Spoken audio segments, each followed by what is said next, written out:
Assalamualaikum warahmatullahi wabarakatuh. Bismillahirrahmanirrahim. Alhamdulillahirabbil alamin. Wa bihi nasta'in ala umuri dunya waddin.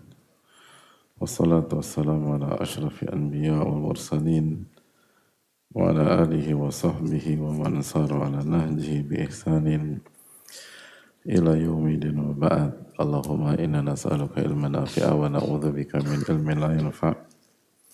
Allahumma 'allimna ma yanfa'una wanfa'na bima 'allamtana. Allahumma aslih lana umurana kullaha wa aslih ulata umurina wa umura baladina wa sya'bina wa ansurna wal muslimina al madlumina fi Filistin wa fi kulli makan. Innaka waliyyu dzalika wal qadiru 'alaih. Alhamdulillah alladzi bi ni'matihi tatimmu shalihat. Kita bersyukur kepada Allah Tabaraka wa Ta'ala yang dengan nikmat dan karunia-Nya ibadah bisa kita kerjakan dengan baik. Bukan karena kita hebat, tapi karena Allah yang memberikan karunia kepada kita. Sebagaimana salawat dan salam semoga tercurah kepada Rasulullah SAW beserta para keluarga, para sahabat, dan orang-orang yang istiqomah berjalan di bawah naungan sunnah beliau sampai hari kiamat kelak.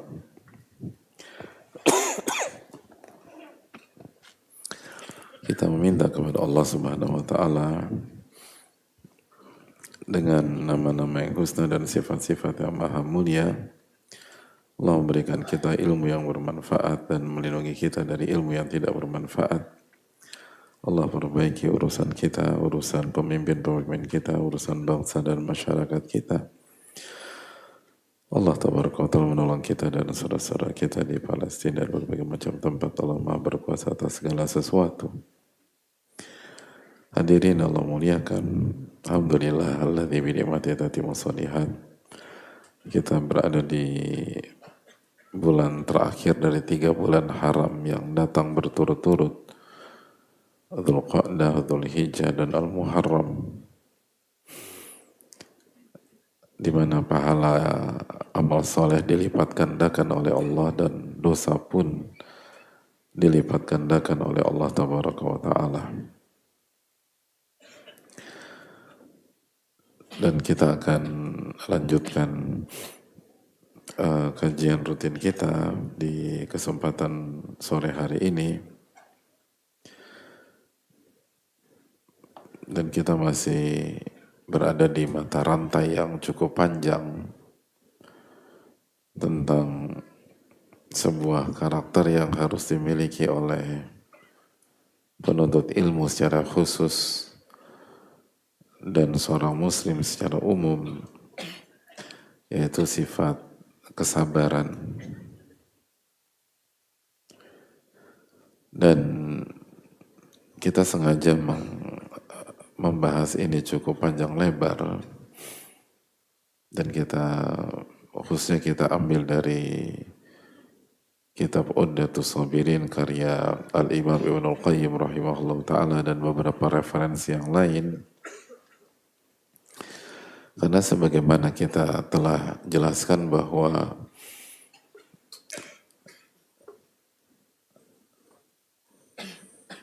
sifat ini tidak bisa dipisahkan dari kehidupan seorang hamba. Artinya kita butuh sifat ini setiap hari, setiap jam, setiap menit, setiap detik. Kalau pakai bahasa penekanan, karena tidak ada hari tanpa kesabaran, tidak ada pekan tanpa kesabaran, tidak ada bulan tanpa kesabaran. Kita sangat butuh. Sedangkan di sisi lain, mayoritas kita nggak pernah belajar tentang kesabaran secara detail. Makanya nggak pernah berhasil, kecuali yang dirahmati oleh Allah. Sabar bukan hal baru dalam hidup kita, dan bukan hal baru yang menyapa telinga kita. Tapi kalau kita renungkan dari dulu sampai sekarang secara umum, kita hanya mendapatkan keterangan general. Bahkan bukan hanya general, kita hanya seringkali dapat nasihat, sabar ya mas, sabar ya mbak, bro lo harus sabar, sabar sis. Tapi definisi, lalu duduk persoalan, lalu bagaimana, dan hakikat, itu seringkali yang mendengar belum tahu. Bahkan yang menyampaikan pun belum tahu juga. Makanya seringkali nggak efektif. Padahal kita tahu bahwa ulama menulis buku khusus tentang masalah sabar. Ulama membahas sabar itu panjang kali lebar. Makanya hasilnya beda. Mereka bisa melewati masalah dengan kesabaran, kita sering gagal walaupun sudah tahu harusnya kita sabar. Tapi lagi-lagi sebagaimana kaidah dalam ilmu usul, al-mujmal la yu'mal, sesuatu yang general itu nggak bisa diamalkan. Kita butuh perincian. Sama seperti orang yang baru masuk Islam disuruh lo harus sholat, lo harus sholat, kamu harus sholat, Anda harus sholat. Tapi nggak pernah dijelasin sholat tuh gimana gitu loh. Mulainya dengan apa, berapa rakaat, bacaannya apa, lalu tata cara seperti apa. Maka dia mau dinasehatin 1 tahun juga gak akan bisa sholat. Kenapa? Karena perintah atau nasihat sholat seperti di atas itu nasihat secara general. Anda harus sholat. Sesuatu yang general itu butuh perincian dalam ilmu usul fikih. Butuh bukan hanya ilmu usul fikih ya, dalam kehidupan butuh perincian. Gimana caranya? Nah begitu juga dengan sabar. Oleh karena itu kita sengaja membahas cukup panjang tentang kesabaran karena setiap hari kita butuh akan ini. Jamaah yang Allah muliakan, kita akan lanjutkan materi kita. Hari ini kita akan coba mengkaji dengan segala keterbatasan kita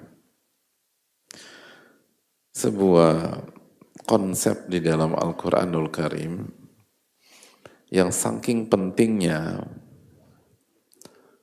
Allah Subhanahu wa Ta'ala sampai menyampaikan bukan sekali, bukan 2 kali, bahkan bukan 3 kali, tapi 4 kali di dalam Al-Quran. 4 kali. Dengan kalimat yang sama.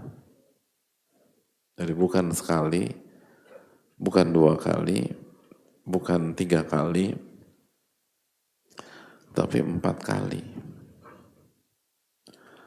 Sebagai pesan bahwa ini konsep yang sangat penting.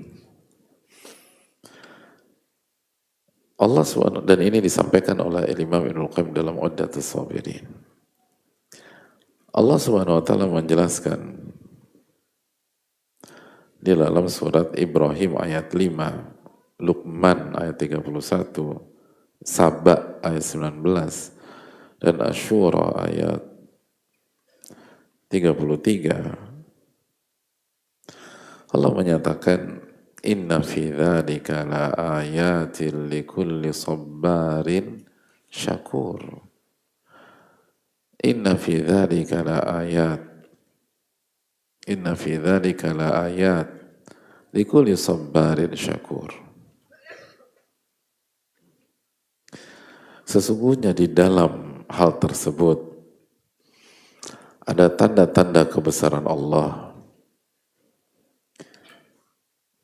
bagi setiap orang yang memiliki dua sifat, sabar dan syakur.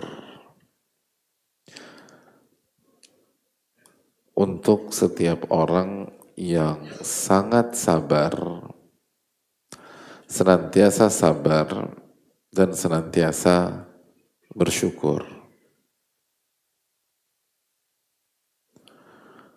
Sangat sabar dan sangat bersyukur.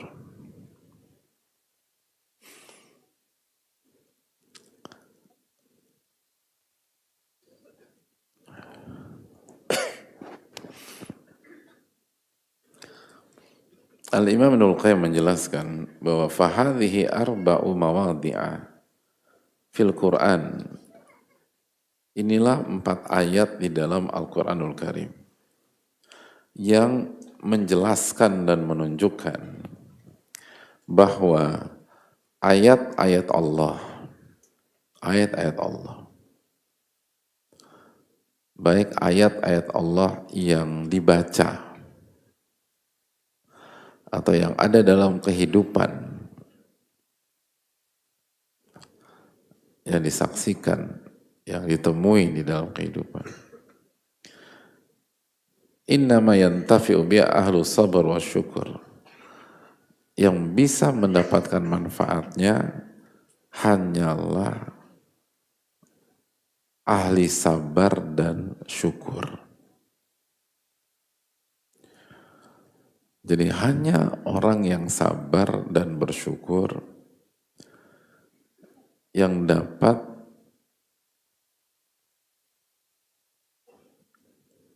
memanfaatkan tanda-tanda kebesaran Allah dan ayat-ayat Allah tabaraka wa ta'ala.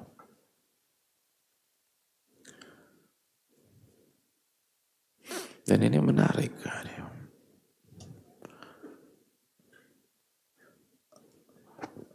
Dan ini menunjukkan sekali lagi bahwa hidayah itu harus dipelajari. Kebahagiaan itu harus dipelajari.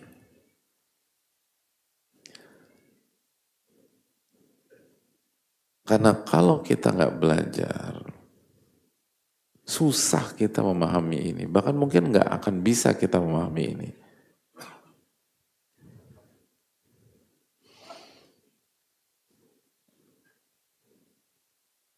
Banyak di antara kita memahami atau mendengar bahwa untuk bisa memanfaatkan sesuatu yang dibutuhkan hanya kecerdasan. Kalau lo nggak cerdas, lo nggak bisa manfaatkan apa yang lo punya. Ada juga mengatakan untuk bisa memanfaatkan sesuatu, Anda harus punya pengalaman, misalnya begitu. Ada yang mengatakan untuk bisa memanfaatkan sesuatu, Anda harus punya modal, misalnya harus punya network, harus punya uang. Itu nggak salah juga. Tapi kalau kita mau berbicara secara utuh, sehingga setiap episode kehidupan kita mampu memanfaatkan tanda-tanda kebesaran Allah atau ayat-ayat Allah Subhanahu wa taala, itu nggak cukup hanya dengan kecerdasan. Itu tidak cukup hanya dengan kepintaran. Itu tidak cukup hanya dengan pengalaman. Itu tidak cukup hanya dengan status sosial. Kita butuh 2 sifat, sabar dan syukur. Dan itu kalau kita nggak baca Quran, nggak akan ngerti kita. Kalau kita nggak mengkaji Al-Quran, nggak akan paham.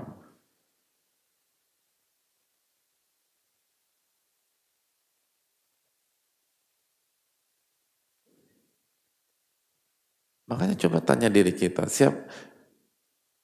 siapa di antara kita yang sudah pernah dengar konsep seperti ini dengan referensi yang lain? Nggak ada.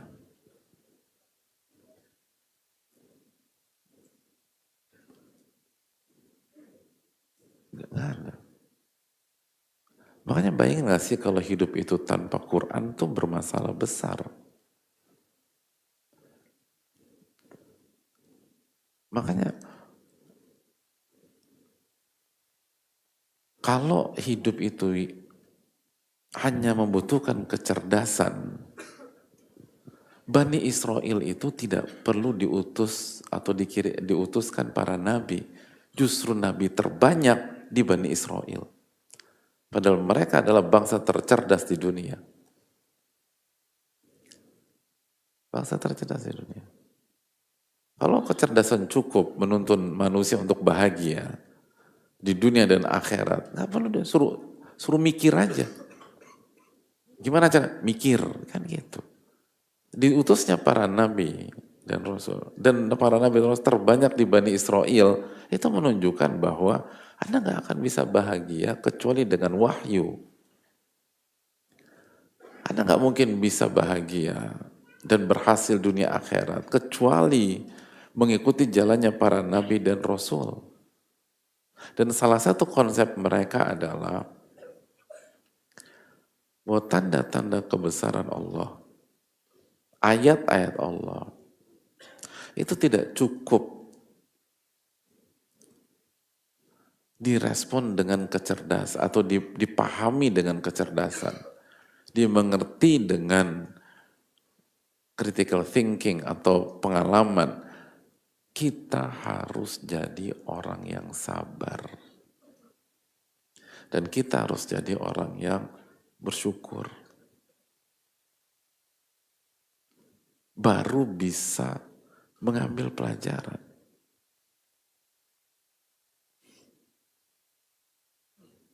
Gak akan bisa. Dan kalau teman kita bisa, orang terdekat kita bisa, suami kita bisa, atau istri kita bisa, itu pun bukan otomatis kita juga ikutan bisa. Enggak. Kita punya istri yang bersabar dan bersyukur, dia akan dapat. Kita enggak. Padahal ujiannya sama. Masalahnya sama. Cobanya sama. Kita stres, dia bahagia. Kenapa? Karena dia punya dua sifat itu, kita enggak. Ini bukan uang. Ilmu Allah tuh mahal. Gitu loh.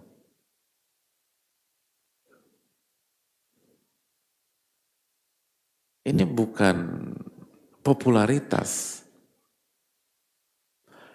Ini bukan kekuasaan.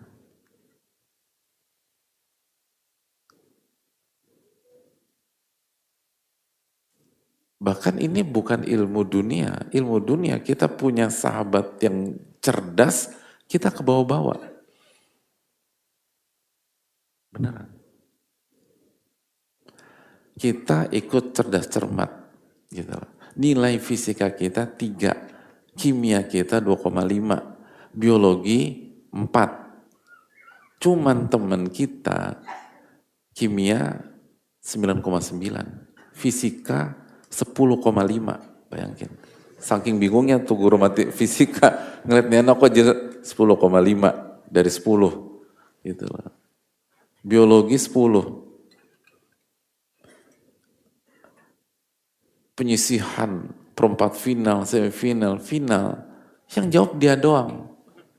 Kita didiskualifikasi enggak? Enggak, kita ikut masuk. Walaupun yang jawab dia doang. Nanti ketika dapat emas, kita ikut ke podium enggak? Ikut. Dapat piala? Dapat. Padahal yang pinter siapa? Dia, bukan kita. Tapi kita ikut-ikutan. Ini nggak bisa.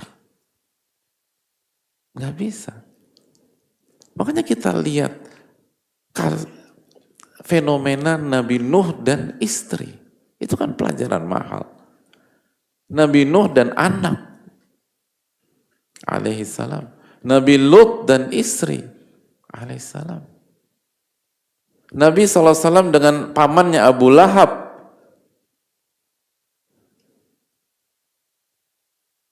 Satu darah. Paman keponakan.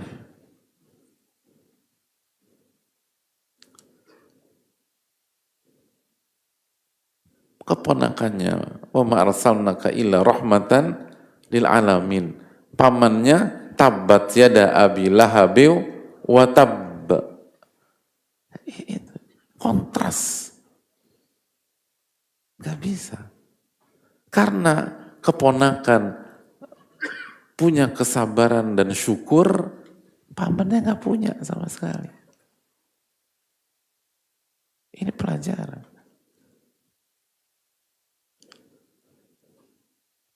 Gak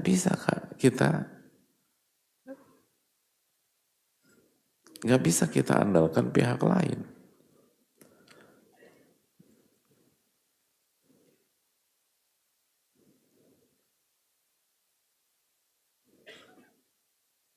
Kita harus berjuang dengan taufik Allah masing-masing. Makanya kata Nabi SAW, man batta'a bihi amaluh lam yusri' bihi nasabuh. Barang siapa yang amal ibadahnya lelet, tidak bisa diakselerasi dengan nasabnya yang tinggi. Gak bisa. Artinya kalau ibadahnya berantakan, walaupun dia punya keutamaan, punya privilege dari segi nasab, keturunan, anak siapa, keponakannya siapa, atau gak bisa.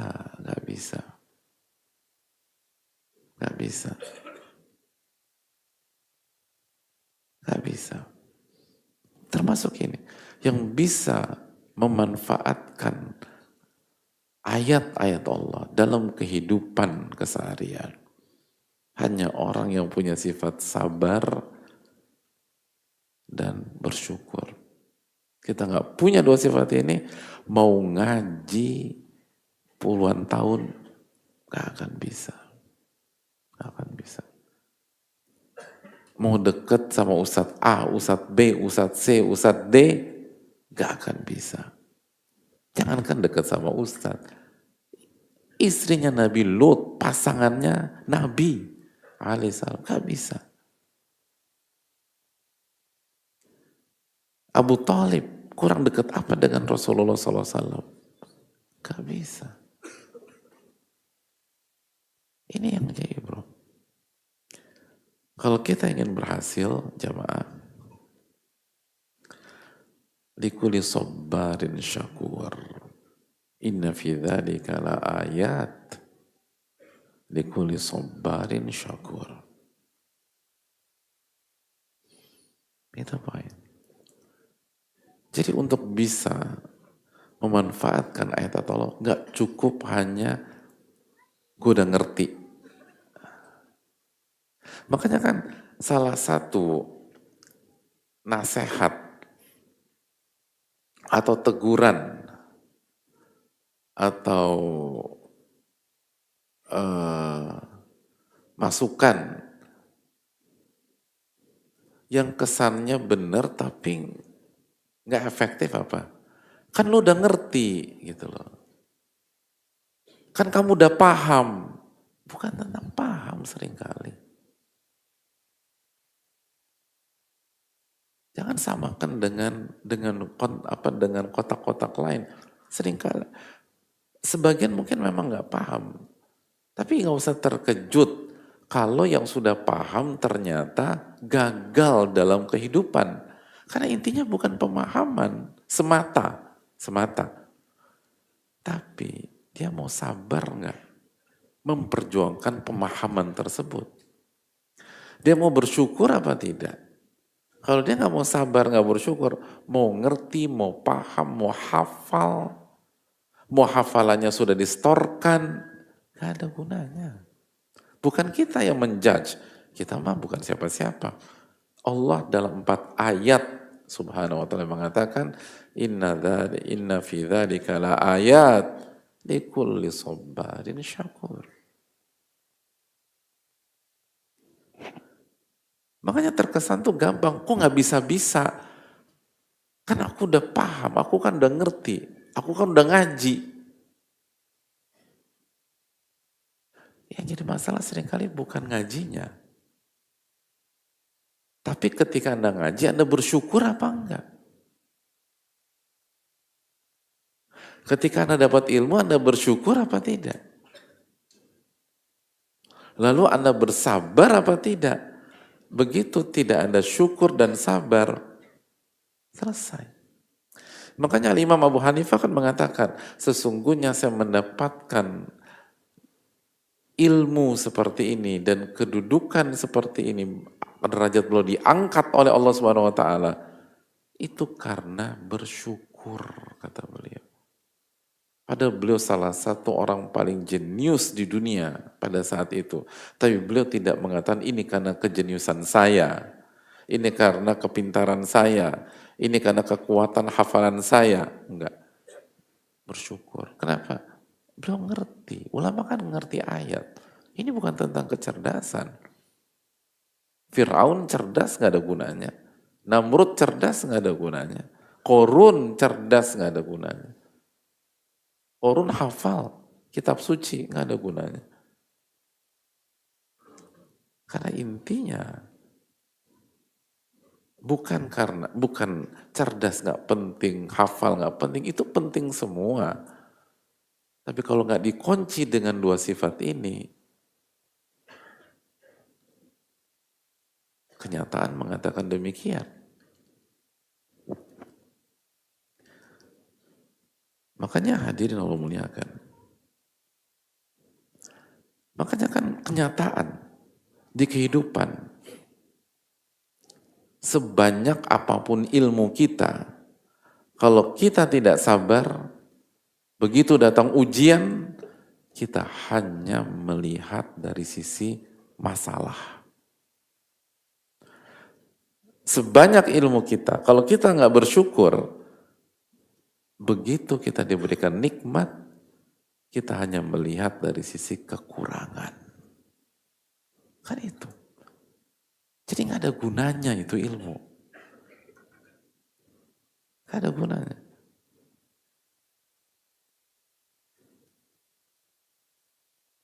Kan demikian.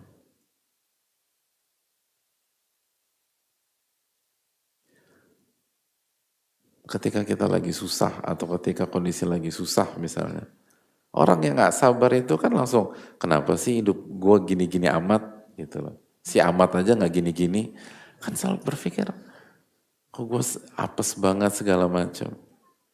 Tapi kalau orang yang bersabar dan bersyukur, begitu kondisi berat, dia akan melihat ayat-ayat Allah. Ketika kondisi berat, dia akan introspeksi diri.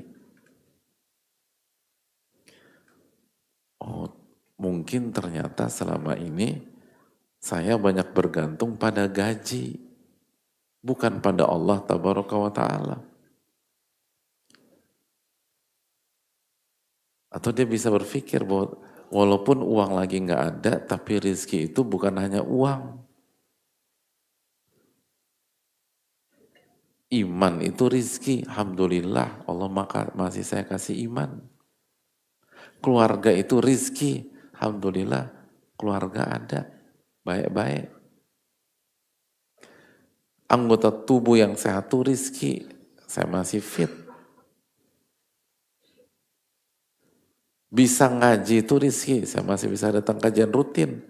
Jadi dia bersyukur. Lalu nanti dia kembangkan lagi, oh ini cara Allah mengajarkan saya arti tawakal.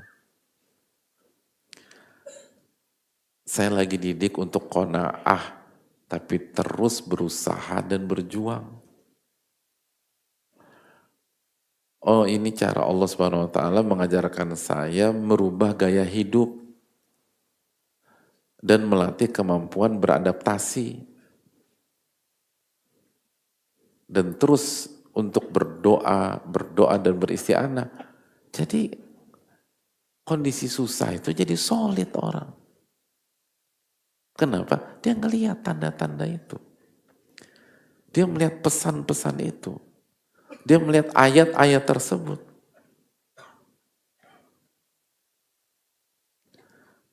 Ketika rencana gagal, padahal udah tersusun rapi, ternyata kendala, batal, dan yang diinginkan tidak terjadi. Orang yang nggak sabar hanya melihat itu sebuah kegagalan. Hancur, marah-marah, cari kambing warna hitam, semua disalahin sama dia. Kan begitu. Antum pernah nggak sih jalan sama orang di mobil, dia nyupir, lalu dia sebel sama supir angkot di depan, antum yang domelin, ya itu begitu. Hubungan sama gua apa ya? Gitu. Jadi kita yang diomelin sama dia. Itu padahal temen. Bayangin gak sih kalau istrinya di samping? Gitu loh. Jadi semua diomelin sama dia. Kenapa? Gak sabar. Bukan gak tahu dalil. Ada sebagian orang tahu dalil, masih.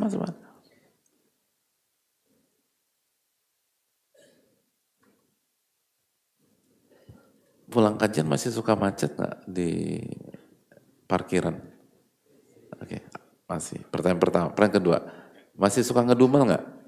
Nah itu. Insya Allah masih. Insya Allah masih itu loh. Wadah astagfirullah itu. Padahal beberapa bulan ini materinya tentang sabar. Begitu keluar, masih. Alhamdulillah. Alhamdulillah. Bayangin. Astagfirullah. Kenapa? Ya itu. Ini kan berarti bukan tentang memahami. Baru aja kaji. Itu kan masih fresh from the oven kan. Tapi begitu kita nggak melatih kesabaran dan bersyukur, makanya jangan-jangan kita kurang bersyukur kita dapat ilmu. Jangan-jangan kita kurang bersyukur atas nikmat kita pada hari ini. Karena orang yang bersabar dan bersyukur beda. Ketika terjadi kegagalan atau kendala atau masalah atau macet, pernah nggak sih kita berpikir misalnya karena macet gitu, mungkin Allah sedang menyelamatkan saya dari sesuatu yang saya nggak tahu. Gitu loh.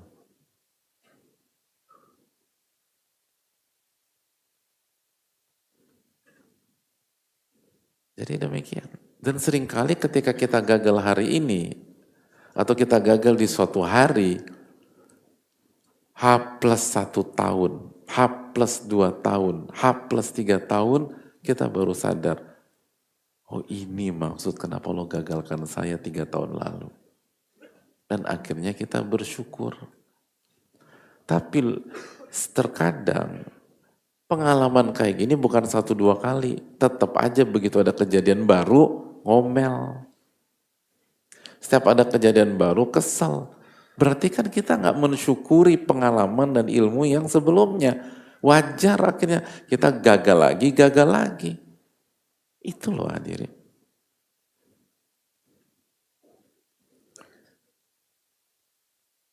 Adapun orang yang sabar dan bersyukur, dia akan bisa ngebaca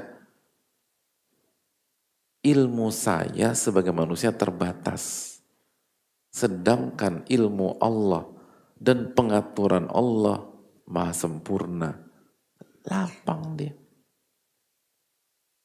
Lapang. Dan itu real.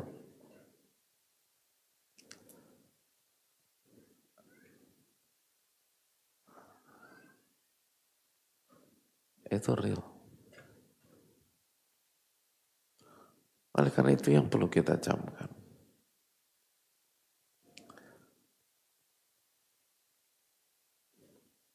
Ketika sakit misalnya, sakit tuh buat kita lemah, aktivitas terganggu, banyak rencana tertunda bahkan berantakan. Orang yang nggak sabar dan nggak bersyukur pasti protes, marah, kesel, capek begini terus. Tapi orang yang sabar dan bersyukur akan mengatakan, sakit ini akan membuat saya sadar betapa mahalnya nikmat sehat. Allah kasih sakit saya 2 tahun ini. Dan Allah kasih saya sehat 32 tahun. Misalnya dia usia 34. Saya harus mensyukuri 32 tahun. Nggak pantas saya komplain karena 2 tahun, sedangkan Allah udah kasih 32 tahun. Nggak jadi komplain. Ingat bersyukur. Semua tuh demikian jemaah. Akhirnya bukannya energi diarahkan ke marah-marah, ke komplain, lebih ke muhasabah. Jangan-jangan selama ini saya bisa bangun pagi, bisa jalan, bisa makan apa aja, bisa tidur, bahkan bisa bernafas dengan lapang, tapi saya kurang bersyukur. Akhirnya energi yang awalnya mau marah, mau kesal, mau ngamuk, jadi ke arah muhasabah, istighfar, taubat, lalu atur rencana yang sesuai dengan kondisi kesehatannya pada saat itu. Enak hadir. Itu poin. Itu yang perlu kita camkan.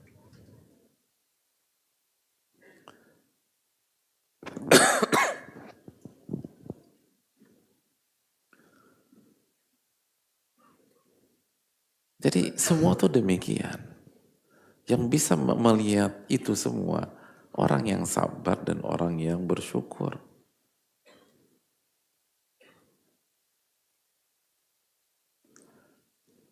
Kan demikian. Kayak tadi. Misalnya hidup di Jakarta tuh crowded, capek, letih, lelah, macet, antri. Kalau itu kita stres semua. Dan marah-marah, stres tinggi. Tapi orang yang sabar dan bersyukur, kan berpikir Allah sedang melatih saya. Gitu. Ibadah itu bukan hanya sholat. Walaupun sholat sangat penting. Tapi juga menahan emosi, menahan amarah, menjaga lisan itu juga takarrub. Tidak zolimi orang, tidak meledak-ledak. Akhirnya semua jadi pelajaran dalam hidup. Dan tidak sadar tidak sadar, kualitasnya akan bertambah, bertambah, dan bertambah.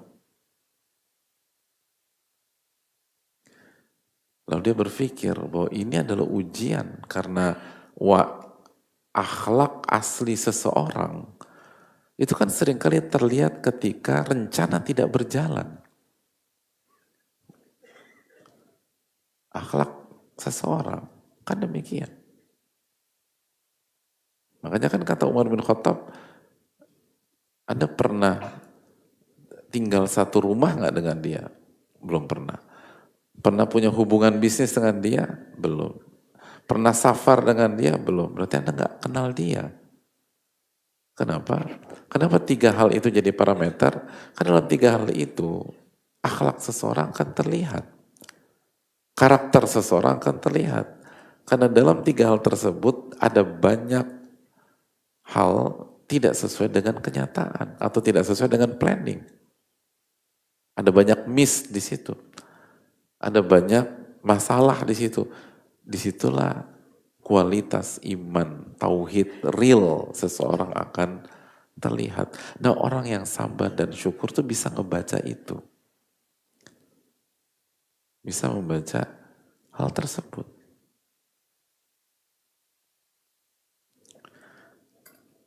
Jadi sekali lagi jamaah, hidup ini itu penuh dengan tanda-tanda kebesaran Allah.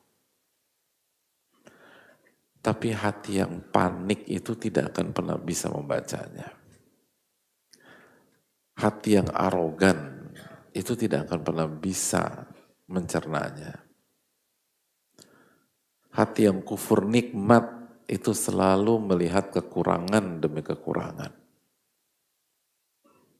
Yang bisa mengambil pelajaran lalu menjadi ilmu nafi itu hanyalah hati yang sabar, khususnya ketika susah, dan bersyukur khususnya ketika lagi senang. Kalau kita punya dua sifat ini, hidup kita akan luar biasa.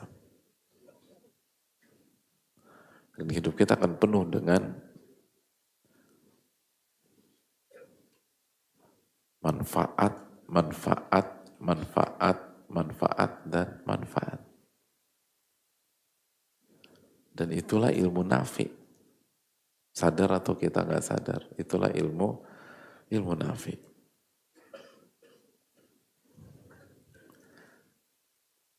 Kita buka sesi tanya jawab. Wassalamualaikum warahmatullahi wabarakatuh. Wa ala alihi wa sahbihi ajma'in.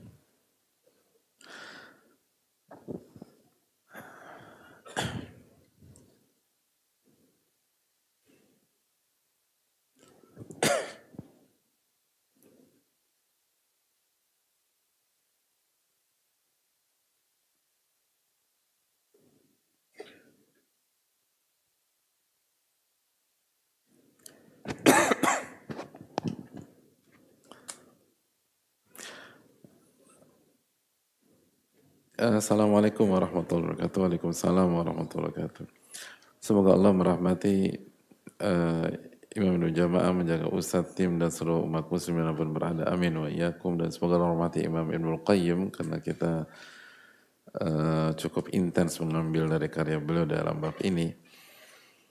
Saya baru melaksanakan Olimpiade Sains tahap pertama kemarin Jumat. Qadarullah waktu yang hanya 1 jam rasanya terburu-buru mengerjakannya. Sudah belajar sejak 6 bulan, tapi ternyata ada blunder di hari H. Blunder tersebut semakin membuat saya mikir terus-terusan. Karena sebelumnya guru saya sudah mengingatkan saya tentang keblunderan tersebut. Guru dikasih tahu, kasih tahu. Ngerti nggak? Ngerti nggak? Ngerti. Begitu hari H, jatuh di situ. Benar nggak? Yang ketawa itu pasti punya pengalaman itu juga.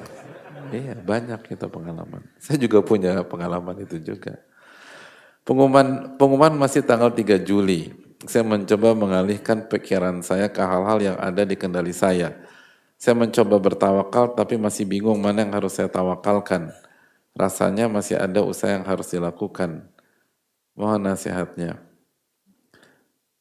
Nasihatnya, dizikirin, jangan dipikirin. Nah itu nasihat. Kan udah selesai. Gitu loh. Mau dipikirin gimana? Gini loh jamaah, makanya perbanyak zikir lah gitu. Dan zikirnya bukan hanya dengan lisan, tapi dengan hati dan ini. Terus yang kedua, jadi banyak zikir. Ala bidzikrillahi tatmainnul qulub, katakanlah dengan mengingat Allah hati itu jadi tenang. Kita nih yakin nih lagi galau deh. Gitu. Kenapa? Bukan karena blunder hari H, bukan. Bukan karena blunder hari H. Tapi karena kita kurang zikir. Karena kita kurang zikir. Jadi itu yang pertama. Yang kedua, yang penting kita dapat pelajarannya. Nah itu. Nah ini terapkan, banyak bersyukur dan banyak bersabar. Salah satu pelajaran yang sangat mewah bahwa manusia itu selemah itu. Beneran deh. Manusia itu selemah itu. Wa khuliqal insanu dha'ifa dalam surat An-Nisa ayat 28. Manusia itu diciptakan dalam kondisi lemah. Selemah itu. Banyak poinnya. Saya ingin tanya, ini ikut kompetisi apa? Olahraga, olahraga. Olimpiade, Science. Kira-kira nilai matematikanya berapa? Nilai fisikanya berapa? Kimianya berapa? Gitu loh. Artinya artinya penanya atau yang mengikuti Olimpiade ini adalah sosok yang extraordinary lah di lingkungan sekolah, khususnya dalam masalah sains. Jadi pinternya di atas rata-rata. Terus latihan. Terus apa? Terus udah diingetin. Tapi akhirnya jatuh di situ. Apa bukan pesan bagi kita semua? Kita tuh selemah itu. Kalau Allah nggak kasih taufik. Kalau Allah nggak kasih hidayah. Manusia tuh selemah itu. Jadi ini pelajaran berharga. Agar kita lebih bergantung sama Allah. Dan agar kita sadar bahwa kita ini lemah. Dan yang lemah butuh sama yang maha kuat. Itu poinnya. Dan pernah terpukau. Apalagi dengan narasi-narasi yang ngangkat-ngangkat diri kita. Mungkin kita enggak, tapi tidak menutup kemungkinan di lingkungan yang terbuka gitu loh, yang heterogen, itu kita bisa terpengaruh dengan campaign atau narasi yang membuat kita tuh naik. Dan disitulah seringkali blunder terjadi.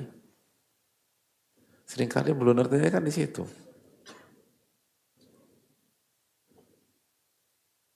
Itu poin. Lalu berikutnya jadi yang harus dilakukan adalah banyak zikir, sadar kita lemah, segera muhasabah, refleksi. Catat kemarin tuh miss-nya di mana? Misalnya baca doa apa enggak sebelum start. Kalau baca doa hanya dengan lisan atau dihayati gitu loh. Itu semua dicek. Jadi semua harus dievaluasi. Isti'anah kita kepada Allah itu gimana? Terus yang berikutnya, yang harus dievaluasi juga, tujuan kita ikut Olimpiade itu apa? Tujuan ikut Olimpiade itu apa? Yang sering kali buat kita ngenes adalah kita salah tujuan.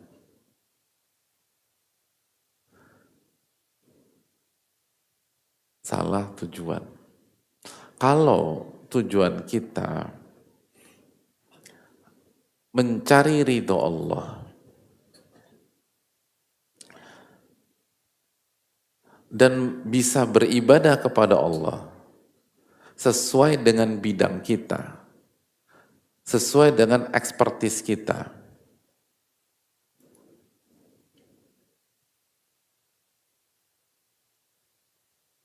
maka kegagalan seperti ini itu bukan hal besar bagi kita. Kenapa? Kenapa bukan hal besar? Kenapa kegagalan seperti ini nggak akan membuat kita terpukul atau hancur? Kenapa? Karena sejatinya apa? Sejatinya. Karena apa?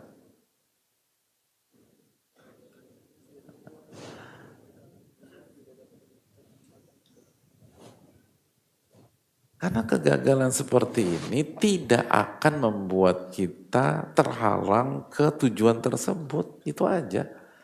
Kita akan terpukul kalau tujuan kita tidak tercapai. Selama tujuan kita tercapai, kita akan terpukul. Simpel aja deh. Misalnya, tujuan antum adalah diterima di salah satu kampus Ivy League misalnya. Itu tujuan antum. Untuk ke sana antum harus ikut tes misalnya. Ikut tes. tesnya ada misalnya tesnya ada 100 soal. 100 soal. Dan di tes itu antum gagal di 10 soal. Gagal di 10 soal.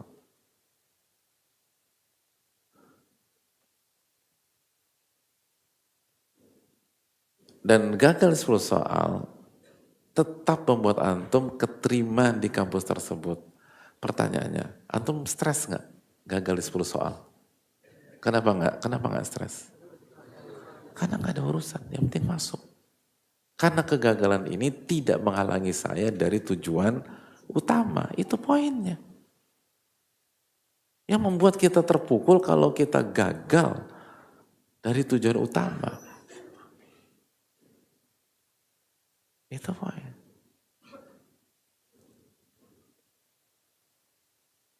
Makanya kan, orang yang targetnya juara kelas, kayak antum-antum ini wajah-wajahnya kayak juara-juara kelas. Juara kelas. Ranking 1 kelas 1, ranking 1 kelas 2, ranking 1 kelas 3. Selama dia juara kelas, nggak ada isu matematika dapat 9, fisika dapat 8,9, kimia dapat 8,5, nggak ada masalah. Artinya ketika matematika dapat 9, kimia dapat fisika dapat 8,9, kimia dapat 8,5. Artinya antum gagal tidak di beberapa soal pada saat ujian.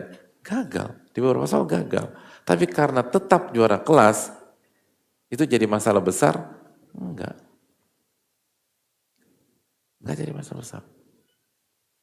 Semua itu tergantung tujuan. Tapi itu akan jadi masalah besar kalau tujuan antum adalah matematika 100, fisika 100, kimia 100. Begitu tujuan antum itu, maka fisika 9,5, kimia 9,9, matematik 9,9, it was a big deal. Itu masalah besar. Walaupun angka antum tadi, dan walaupun antum juara kelas, walaupun antum juara satu angkatan, walaupun antum juara satu kelurahan, walaupun antum juara satu kecamatan, walaupun antum juara satu kota Madia, itu masalah. Karena intinya bukan juara, intinya apa tujuan utama. Itu hidup. Tujuan utama saya 100, 100, 100, 100. Maka 9,5 itu masalah bagi saya. Itu poin. Jadi kalau tujuan utama kita mengikuti hal-hal seperti ini, mencari ridho Allah, beribadah kepada Allah, di setiap bidang masing-masing. Saya bukan ustadz, saya ingin bertakarub kepada Allah dalam bidang sains. Maka kegagalan seperti ini gak ada isu.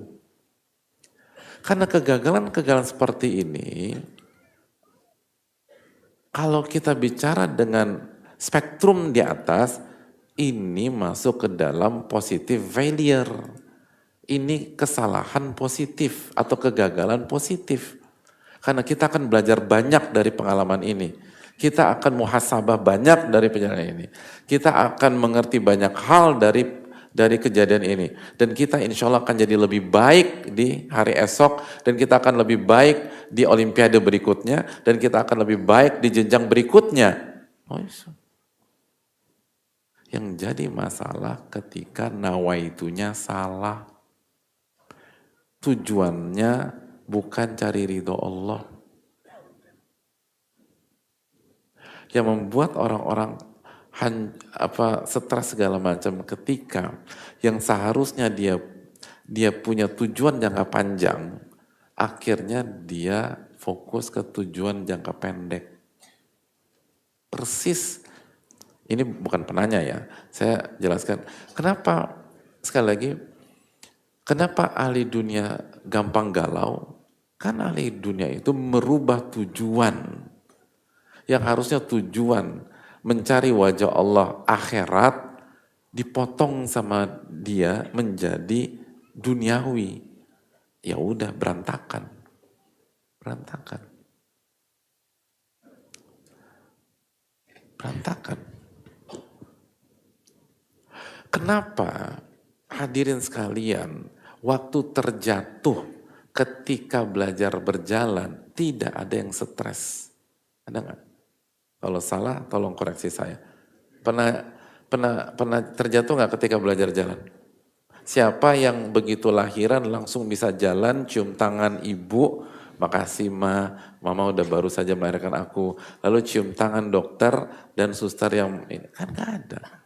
Kita semua proses, dan prosesnya itu jatuh bangun. Kenapa ketika jatuh kita gak ada yang stres? Salah satu alasannya karena fitrah kita masih bersih, sehingga kita bicara jangka panjang. Intinya bisa jalan.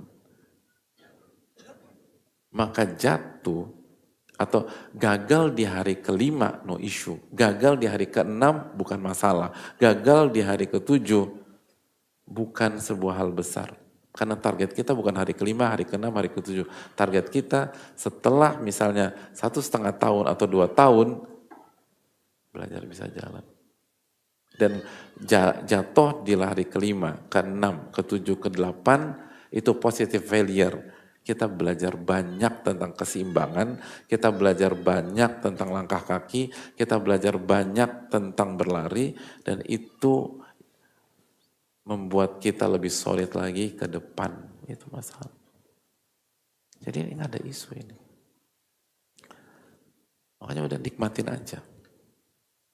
Kalaupun tanggal 3 gagal, nggak ada isu. Kalau kita bicara jangka panjang, nggak ada isu. Bismillah. Justru ini pelajaran mahal. Pentingnya isti'anah kepada Allah, pentingnya minta tolong kepada Allah, pentingnya sadar bahwa kita lemah, pentingnya meluruskan niat, dan seterusnya.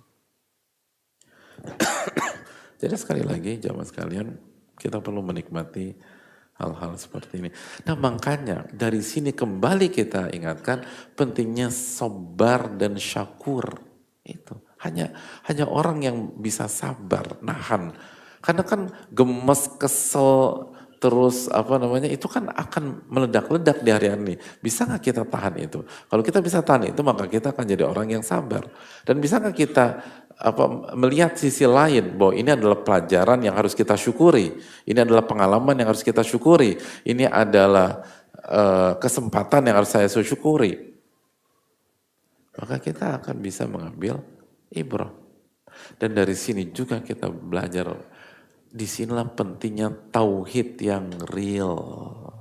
Dan kenapa tauhid itu kebutuhan pokok yang paling pokok dalam kehidupan. Karena bicara tauhid, bicara tujuan.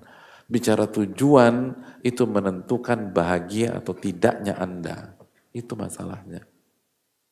Makanya orang yang syirik tidak ada yang pernah bahagia. Gak ada yang pernah bahagia.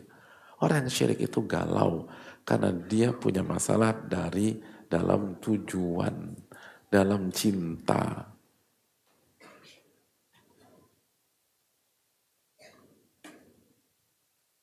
Dalam cinta, dan itu masalah besar.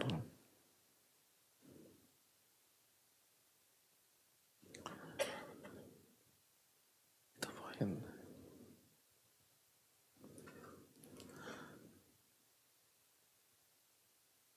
Makanya hadirin Allah muliakan. Apa yang Allah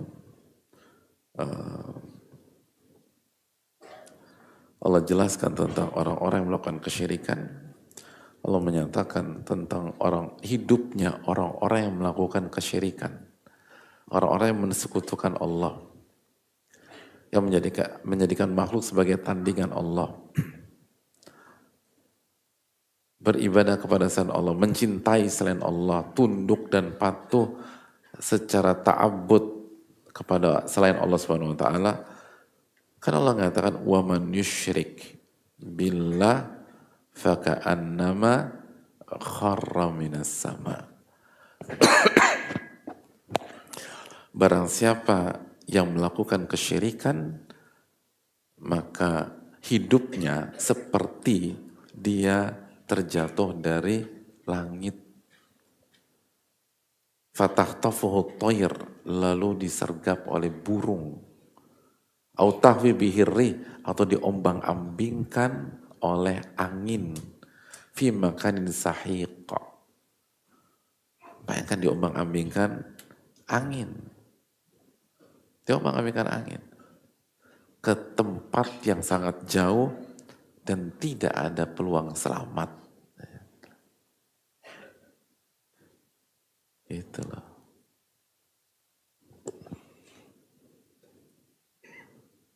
Jadi kalau ingin tahu perasaan orang yang melakukan kesyirikan, misalnya antum coba ikut skydiving, parasutnya nggak dibuka. Ah itu orang syirik.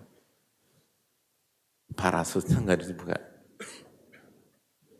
Jangan benar-benar dicoba ya, bunuh diri itu namanya. Tapi kira-kira itulah, ikut skydiving itu. Karena kan yang paling ada gambaran kan itu, yang legal dan seterusnya. Ya gimana dong? Naik pesawat enggak? Ya skydiving. Yang legal ya, ke Dubai. Ada skydiving.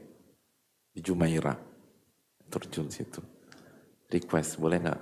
Nggak dibuka sampai detik terakhir gitu. Nah ngerasain tuh. Gitu. Makanya walaupun punya, gini loh, antum orang terkaya di Indonesia, ikut skydiving, parasut nggak dibuka, ada manfaatnya nggak jadi orang kaya di Indonesia? Nggak ada manfaatnya. Sama, orang yang lakukan syirik tuh gitu. Mau kaya, mau terkenal, mau kerasa-kerasanya, mau cerdas, mau jenius, hatinya berantakan, diaduk-aduk kayak begitu. Itu makanya pentingnya tauhid itu. Pentingnya kita bergantung kepada Allah tuh itu. Jangan bergantung sama makhluk itu. Pentingnya kita minta tolong sama Allah itu. Jangan hati ini mengandalkan si A, si B, si C. Itu poinnya. Jadi kita belajar tauhid itu bukan hanya sekedar catatan. Walaupun catat itu sangat penting, harus catat. Tapi jangan berhenti sampai di situ.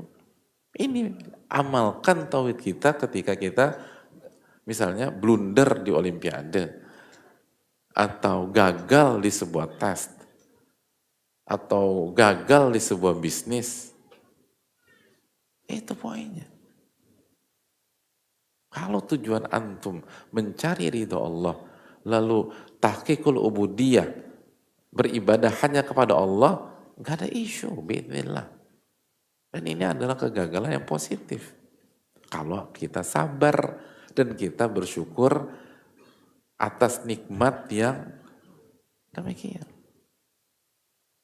Gini, misalnya tanggal 3 Juli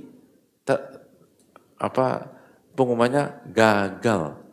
Tapi kita masih bisa bernafas dengan lapang. Hadirin mending gagal 3 Juli, tapi masih bisa nafas, atau lulus juara 3 Juli, tapi saturasi 65. Itu. Dan jadi masalah, kan kita seringkali hidup itu fokus kita memikirkan setitik kegagalan dan lupa mensyukuri segudang kenikmatan. Itu Anda bisa nafas apa bukan nikmat? Kok Anda gak bersyukur? Kan gitu. Udah lamaran diputusin, galau gak? Kenapa galau? Gak bersyukur itu. Mulai sekarang gitu berpikirnya. Coba kalau kita fokus mensyukuri detakan jantung kita, aman bismillah. Itu baru detakan jantung, belum yang lain. Itu tadi kita tuh fokus pada satu kegagalan dan lupa mensyukuri segudang kenikmatan. Itu yang perlu kita jawabkan. Allah Ta'ala alam bisawab.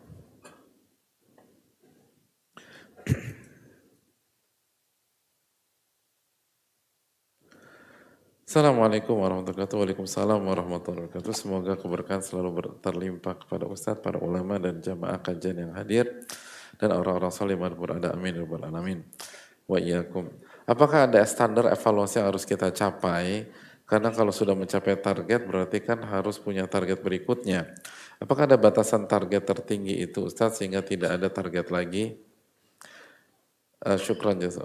Assalamualaikum warahmatullahi wabarakatuh. Apakah ada batasan target tertinggi sehingga tidak ada target lagi? Saya jawab dengan testimoni Umar bin Abdul Aziz ya. Umar bin Abdul Aziz itu pernah menyatakan bahwa saya punya jiwa yang sangat ambisius, gitu. Beliau sebenarnya mengatakan jiwa saya itu sangat ambisius, sangat ambisius.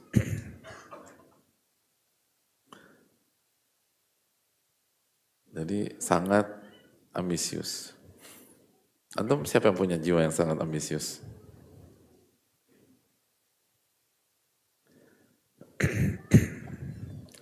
Hadirin Allah muliakan.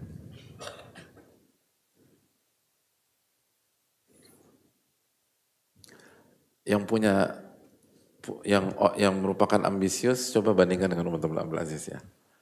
Kata beliau, saya berambisi menjadi gubernur dan saya berhasil meraihnya, gubernur. Seambisi itu sampai titik mana? Wali kota belum berarti gitu loh. Ini gubernur. Lalu habis itu kata Umar, tapi saya nggak puas. Lalu saya berambisi menikahi Fatimah. Dan saya berhasil menikahi Fatimah. Gitu. Antum tahu Fatimah yang dimaksud siapa? Fatimah siapa? Anaknya Rasulullah. Aduh, biar enggak lah. Kok anaknya Rasulullah SAW? Fatimah siapa? Fatimah siapa? Fatimah binti Abdul Malik bin Marwan. Kok antum gak ada yang kaget sih? Kenal nggak? Oh ya wajar, gimana? Nggak kenal. Itu wanita yang paling sulit diraih.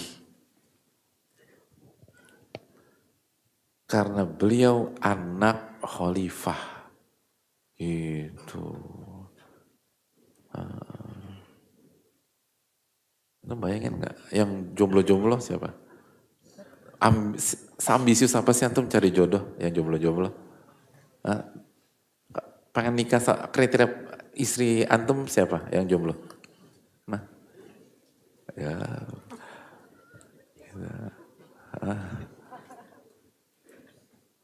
apa? Fatimah, anaknya Pak RT. Gak apa-apa, bagus. Kalau soleha, apa-apa anaknya Pak RT juga.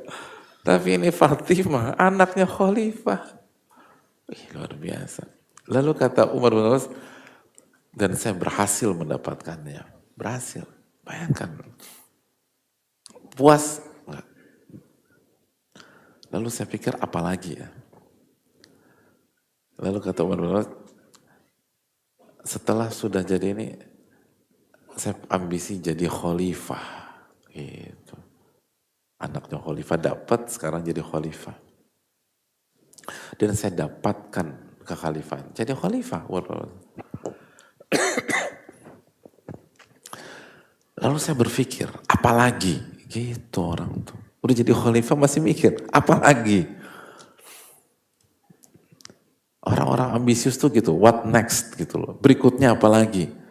Apalagi? Akhirnya kata beliau, saya berpikir keras. Akhirnya saya dapat jawabannya. Setelah khalifah, tidak ada yang lebih tinggi daripada surga. Maka saya berambisi benar-benar fokus masuk surga. Makanya kan beliau luar biasa. Pada saat beliau jadi khalifah. Luar biasa untuk meraih surga. Bukan mengungkapkan seluruh ambisi kekuasaan. Bukan. Itu Umar bin Abdul Aziz. Dan Fatimah juga luar biasa. Fatimah itu anak khalifah, cantik, zuhud. Ibu denger nih Bu. Itu. Jadi kalau kita bukan anak khalifah nggak zuhud, gimana lagi kita lagi? Ini anak khalifah zuhud. Kan kita tahu bahwa ketika Umar bin Khattab jadi khalifah, beliau bilang ke Fatimah, kata Umar bin Khattab, Fatimah, saya jadi khalifah sekarang. Maka saya minta kepada engkau untuk menyerahkan seluruh hartamu ke Baitul Mal. Dan saya ngerti kalau engkau tidak mau, karena itu harta pribadimu. Maka saya hargai, tapi kita cerai hari ini, bisa. Oh, luar biasa, kita pisah hari ini. Nah, setelah Umar bin Abdul Aziz wafat, kan beliau hanya 2,5 tahun kurang lebih jadi khilafah, lalu wafat. Fatimah didatangi oleh saudara kandungnya, kan Fatimah anak khalifah sebelum Abdul Malik bin Marwan. Didatangi saudara kandungnya, lalu ditawarkan, gimana kan sekarang suamimu sudah wafat, kita kembalikan ya hartamu dari Baitul Mal. Kata Fatimah, gak mau, serahkan. Itu baru, Masya Allah ya, luar biasa. Itu orang yang punya ambisi surga. Semoga Allah memudahkan kita untuk bisa meneladani hal-hal seperti ini dengan segala kelemahan kita. Kita jauh lah di level itu, tapi coba kita berusaha sesuai dengan kemampuan kita masing-masing.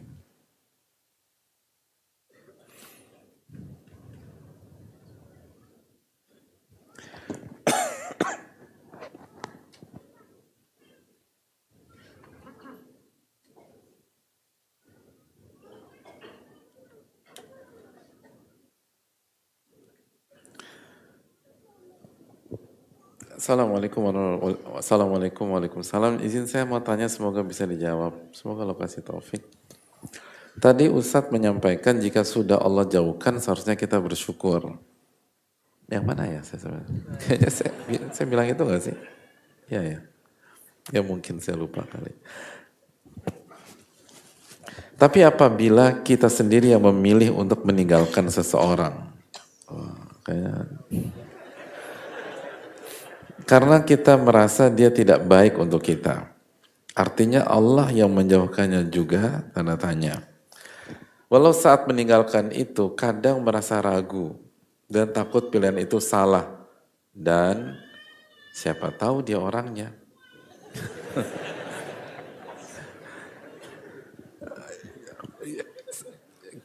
Hadirin, kita tuh selalu di persimpangan itu kan, gitu loh.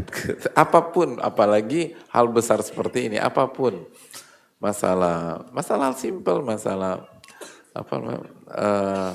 jangankan itu, masalah pre-loved aja, kita keluarin baju kita, itu kita coba dulu kadang-kadang, gitu loh. Dan kayaknya, atau misalnya, pokoknya kita tuh, itu tabiat manusia, begitu kita mau melakukan sesuatu, itu pasti kita dihadapkan di persimpangan, jangan-jangan saya salah, jangan-jangan saya keliru, jangan-jangan dia orangnya, jangan-jangan saya melepaskan orang yang terbaik untuk saya, jangan-jangan. Disitulah lagi-lagi menunjukkan manusia lemah. Makanya cara yang paling tepat dan akurat adalah istikharah. Istikharah itu yang bisa memutus semua persimpangan-persimpangan yang tiba-tiba hadir di benak kita ketika kita akan membuat keputusan atau setelah kita buat keputusan, khususnya keputusan besar. Jadi segera istikharah sebelum melakukan itu. Lalu yang kedua setelah istikharah, musyawarah. Lalu putuskan di atas ilmu. Jadi musyawarah. Makanya kata para ulama, la yandam man istakharallah wa syawaran nas wa syawara ahla. Tidak akan kecewa orang yang membuat keputusan setelah dia istikharah. Istikharah itu kan bertanya kepada Allah. Lalu dia bermusyawarah dengan pakarnya. Jadi itu harus dilakukan. Jadi saran saya untuk kita semua, sebelum buat keputusan agar tidak menyesal dan hidup tentang membuat berbagai macam keputusan, dan jangan pernah meremehkan sebuah keputusan, karena bisa jadi kan yang seringkali yang kita galaukan kan kayak keputusan seperti pernikahan, karena memang secara kasat mata itu keputusan besar. Tapi sadar nggak sih bahwa ada banyak hal besar itu diawali dengan keputusan-keputusan kecil kita atau keputusan-keputusan yang selewat atau seini aja gitu. Ada banyak ada banyak kasus penikaman atau pembunuhan itu karena salah memutuskan untuk mampir gitu loh. Kan begitu. Cuma mampir toh. Begitu mampir ada kerusuhan, ada perkelahian, salah tusuk, selesai. Ada kasus-kasus kehilangan nyawa karena salah milih jalan gitu loh. Begitu milih jalan ternyata lagi ada tawuran, lagi ada keributan, akhirnya terjebak, ketusuk atau kena jadi korban. Jadi ada banyak hal besar itu diawali oleh keputusan-keputusan yang kita anggap kecil. Oleh karena itu jamaah sekalian, mulai selalu berusaha istiqoroh pada saat kita buat keputusan atau pada saat kita, dan banyak doa ketika kita melakukan hal atau sebelum melangkah atau sebelum start atau sebelum melakukan sesuatu. Itu hal yang perlu kita camkan bersama-sama karena penting sekali. Sehingga hal-hal yang seperti ini tidak terjadi. Begitu kita putuskan tidak melanjutkan, lalu bisikan kan, jangan-jangan dia orangnya, gitu loh. Jangan-jangan dia, gitu loh. Jadi, untuk membuat kita tegas dalam keputusan kita butuh istikharah dan kita butuh musyawarah, gitu. Kan ini belum lagi kan dalam kehidupan ini kadang-kadang masih koma gitu loh. Lalu orang ini nikah gitu loh sama teman kita atau satu circle kita gitu loh. Lalu habis itu terlihat dari kejauhan ke rumah tangganya indah, lalu vacation kemana-mana, lalu jadi akhirnya jangan-jangan. Nah, untuk memutus mata rantai jangan-jangan itu gitu loh. Jangan-jangan dia orangnya, jangan-jangan dia yang lagi menyamar, jangan-jangan putuskan dengan istikharah dan musyawarah. Karena nggak mungkin salah orang yang memutuskan dengan